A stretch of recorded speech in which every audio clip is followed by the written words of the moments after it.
It is a truly astonishing thought. Millions of years ago, a single tooth belonging to a creature of the deep could be larger than an adult human's hand.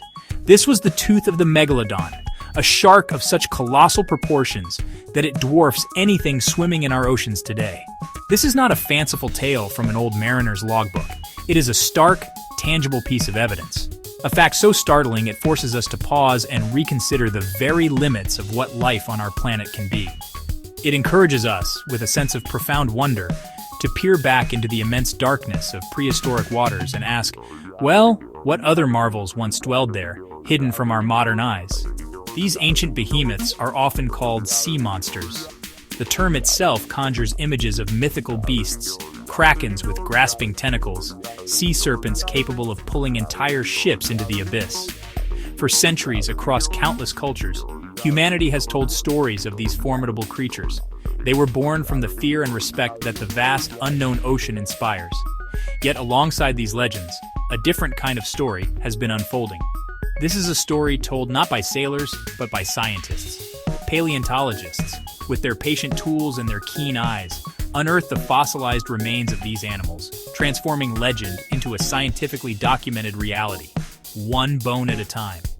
The journey to understanding these creatures is, however, fraught with challenges. A deep skepticism naturally arises when we hear tales of such impossible size and form. How much of what we hear is simply myth, a story embroidered and exaggerated with each retelling over generations? A fleeting glimpse of a large squid or a decaying whale carcass could easily fuel a legend that grows far beyond the truth. The ocean is an expert at keeping its secrets. The immense pressure and corrosive salt water are not kind to organic remains. This makes the fossil record incredibly sparse and fragmented, presenting a significant hurdle for those trying to piece together the puzzle of these ancient lives. Despite these difficulties, the evidence we do possess is nothing short of breathtaking. The examples are not vague or uncertain, they are specific, named, and studied. We have the megalodon, the apex predator of its time whose existence is confirmed by countless fossilized teeth and vertebrae found across the globe. Then there is the plesiosaur, a marine reptile often mistakenly pictured as the Loch Ness Monster. Its true form, however, is even more wondrous. With a neck of impossible length and a body propelled by 4 powerful flippers, it was a creature perfectly adapted to its aquatic realm. These are not monsters of myth. They are magnificent animals from Earth's deep history. The line separating fantastical myth from biological fact can be surprisingly thin. For every fanciful tale of a creature with 1,000 eyes, there's often a kernel of truth, a real observation that sparked the initial story. Imagine ancient coastal dwellers stumbling upon a gigantic, bleached vertebra washed ashore after a storm. Without the framework of modern paleontology, what could they conclude? It would seem to be the bone of a true monster, a remnant of a god or a demon from the deep.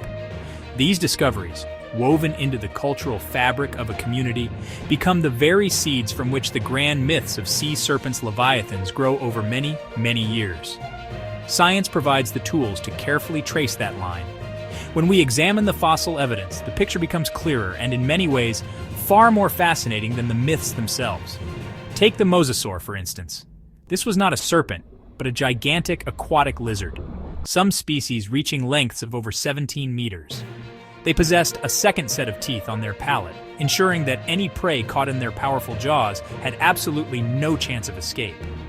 Their fossils, found in deposits worldwide, paint a portrait of a dominant and ferocious predator that ruled the late Cretaceous seas. This creature was as terrifying as any legendary beast, but it was real. Another remarkable example is the ichthyosaur. At first glance, its fossilized skeleton looks strikingly similar to that of a modern dolphin tuna.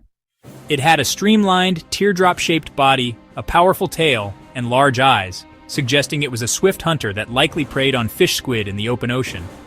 Here we see a beautiful instance of convergent evolution, where a reptile developed a body plan astonishingly similar to that of a mammal to thrive in the same environment. The stories of sea monsters did not invent these forms. They were simply echoes of animals that had once truly existed, their shapes preserved in the silent language of stone. Even historical accounts, long dismissed as sailors' yarns, can sometimes offer tantalizing clues.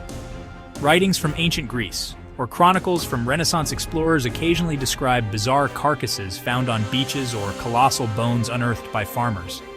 While many of these can be attributed to misidentified whales or other known large animals, some descriptions bear an uncanny resemblance to the skeletons of prehistoric marine reptiles we now know from the fossil record. It is a humbling reminder that our ancestors may have been observing the final, fading evidence of a world far older and more wondrous than they could have ever fully comprehended. The most compelling proof of these animals' existence is not found in a single dramatic story, but in the slow, meticulous accumulation of physical evidence from around the world. The case for the megalodon is a perfect example of this. It is not built upon one tooth, but upon thousands. These fossilized teeth are discovered everywhere. Riverbeds of North America, coastal regions of Australia. Their consistent size, serrated edges, and distinct shape create an undeniable and cohesive global record. By studying their distribution and the geology of where they are found, we can reconstruct the vast oceanic territory this super predator once commanded. The story told by full skeletons is even more powerful. In the quiet halls of museums, we can stand before the assembled bones of a plesiosaur or an ichthyosaur and be humbled by their scale and elegance. One of the most revealing discoveries was the fossil of an ichthyosaur that died while giving birth. This single, poignant fossil, found in Germany, proved unequivocally that these were not egg-laying reptiles that came ashore, but creatures that lived their entire lives in the water, bearing live young. It is a moment of ancient behavior, a snapshot of life from over 100 million years ago, frozen perfectly in time for us to witness. These incredible animals are far more than just historical curiosities. They are vital teachers. By studying them, we learn profound lessons about the nature of life itself on our planet.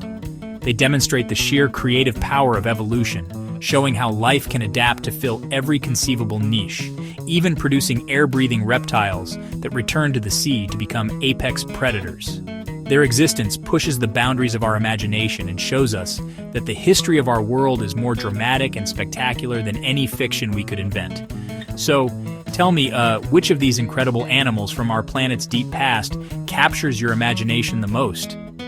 Leave a comment below with your favorite ancient sea monster, and don't forget to subscribe for more fascinating explorations of marine myths and prehistoric wonders.